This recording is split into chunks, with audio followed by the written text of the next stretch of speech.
Welcome to Blessings in the Journey.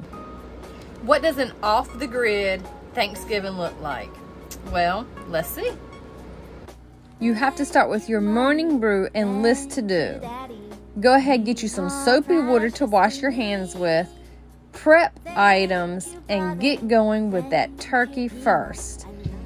So this was our first year with the homestead, camper living, off-the-grid lifestyle, having a Thanksgiving. So it was very new to us.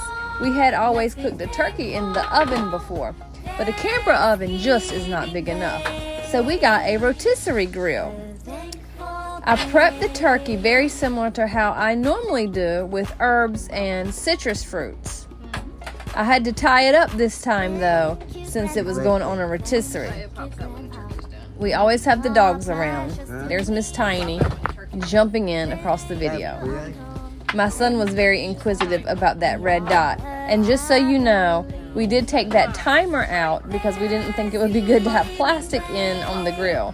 But he is talking about that looking like blood in an eye, if you hear him talking in the background.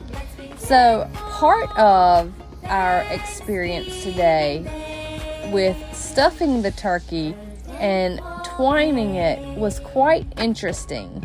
I am pretty sure I did not go about it the right way, and I didn't really look up on how to go about it, so I just used kitchen scissors to poke a hole through the skin and string it up and tie it all together.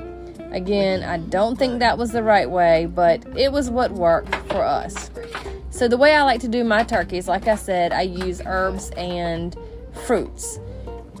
These were store-bought and organic, but, you know, it is our hope and dream that in a few years we will be able to be self-sustainable.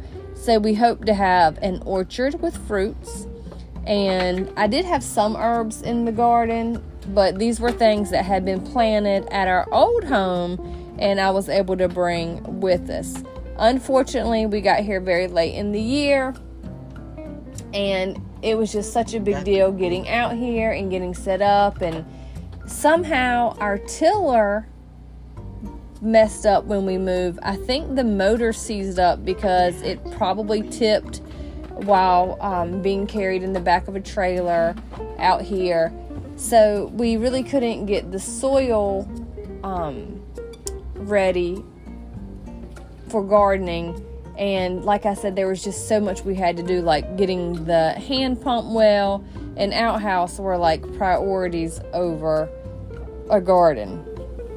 So we do hope that one day, even the turkey, everything that gets stuffed with it and all the sides, except for like, of course, your oils and flours and sugars, will be grown here on the homestead.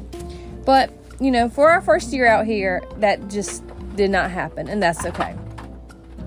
So I like to stuff it with oranges and lemons, sage, rosemary, and thyme. On the outside of the turkey, I like to rub it down with olive oil and use sea salt and black pepper. You'll see me washing my hands several times in the pot on the stove. I just boil some water with a little bit of soap in it, and also use a squirt pump of soap as well. And then I just wipe it off with a vinegar wipe that is over there in the sink. So that's probably what you see going on. I have to say the turkey turned out quite well, even though we weren't able to raise the turkey or shoot the turkey ourselves and grow the things that went in it. But it's good enough for today, and it ended up being a wonderful first time Thanksgiving here on the homestead. By the way, we think we have come up with a name for the homestead.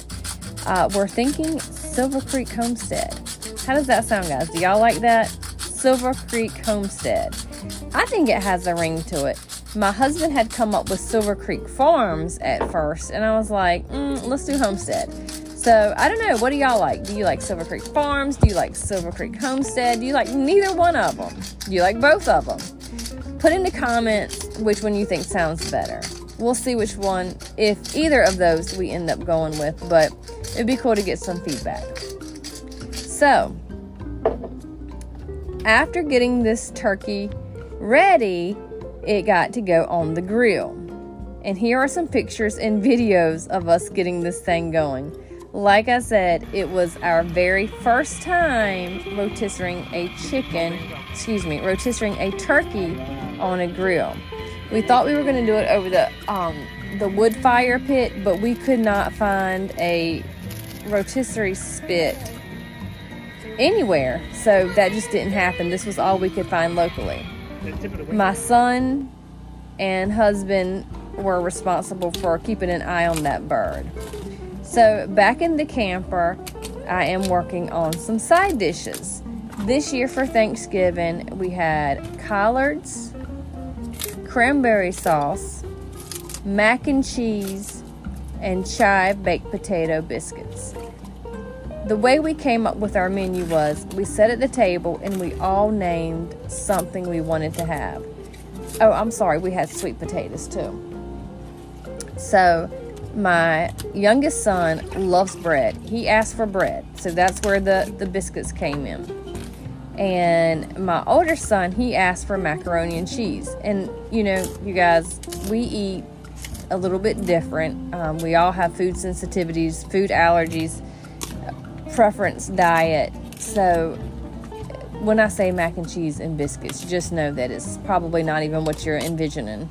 But the biscuits were really good. I did not eat the mac and cheese because I don't eat the cheese that goes into it. I have made it before with like butternut squash soup and nutritional yeast, and probably turmeric was in it, and I forget what else. But that is a lot of work, and it is not worth it to me. I'm not dying to eat mac and cheese. If I am, it's going to be on a cheat day, and I'm going to eat real mac and cheese. Anyway, but the boys had mac and cheese that was like some pea flour noodles and the Daya cheese, collards, sweet potatoes, cranberry sauce. Oh, there go the chives. So these actually did make it from the old house. They're not looking real great right here, and I think that's because we had like a 2-day thunderstorm. I joked and called it a hurricane, but I'm pretty sure it was not a hurricane this time of year. But it just kind of like blew everything over a little bit sideways. So that's why they're all kind of like laid down inside that pot. But yep, there goes the chives. They went into the bacon chive biscuits. And I encourage you to find the paleo bacon chive biscuits online, because that was a great recipe. It was my first time making them today. All right, here is that turkey rotisserie. As you can see, the skin just kind of like split at the top. I don't know if that's because I twined it wrong or if it was just stuffed too full.